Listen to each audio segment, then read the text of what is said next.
Hi guys, who doesn't dream of seeing his own name on the top 10 world ranking of a Gran Turismo 7 event?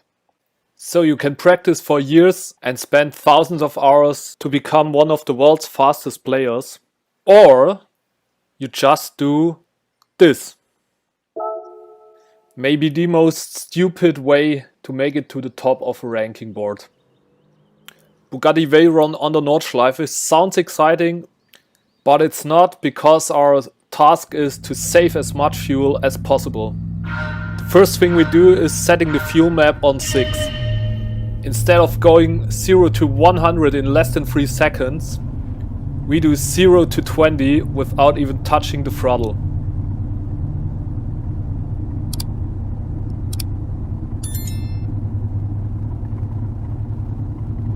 At about 25 kilometers per hour, the car starts to glide and we accelerate downhill without even using fuel.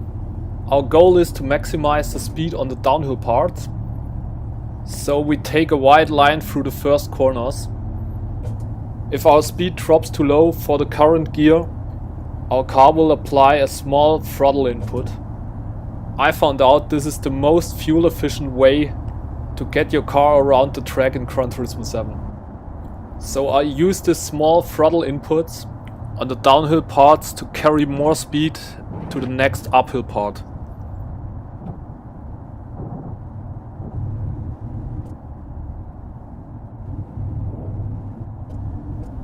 On the way to Flugplatz, I used some throttle to make it over the top and never let my speed drop below 32 kilometers.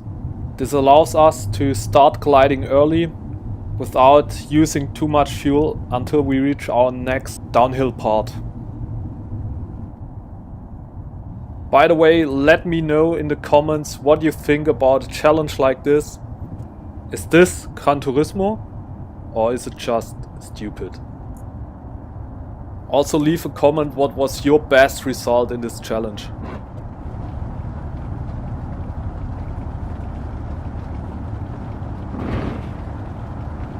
We want to reach about 120 kilometers down the Fuchsröhre to carry the perfect speed through Adenauer Forst. If we go faster, we have to turn in harder, and so we destroy the momentum and lose energy.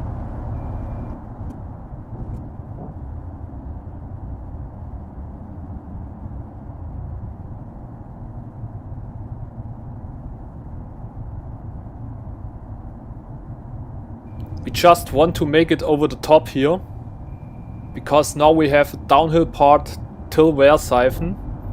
This is the only place on our lap where we have to brake.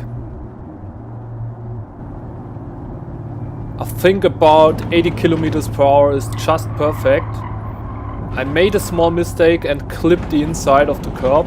So I think this slowed down the car a little bit and we lost a few kilometers per hour, which means we have to accelerate a little bit earlier on the next uphill part. Again, I'm using second gear because this is most efficient around 30 kilometers per hour. We passed the distance for gold with almost 80% of fuel left. After Bergwerk, the boring task of the challenge starts. Our speed drops below 30 and we have to downshift into first gear. But from here all we can do is just take the corners as tight as possible and let the car roll until our fuel runs out.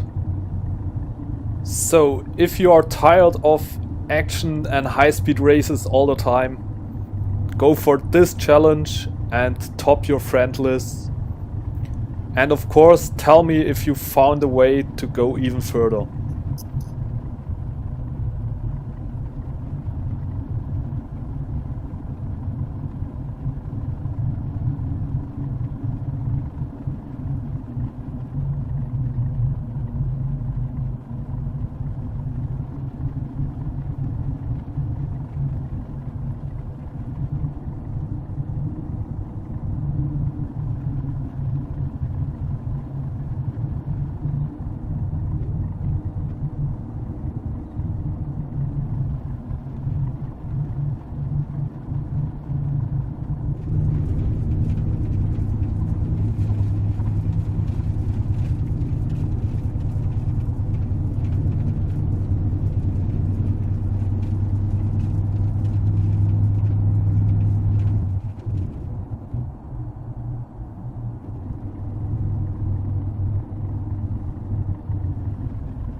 In the end, my car stopped at 12 kilometers, 558 meters.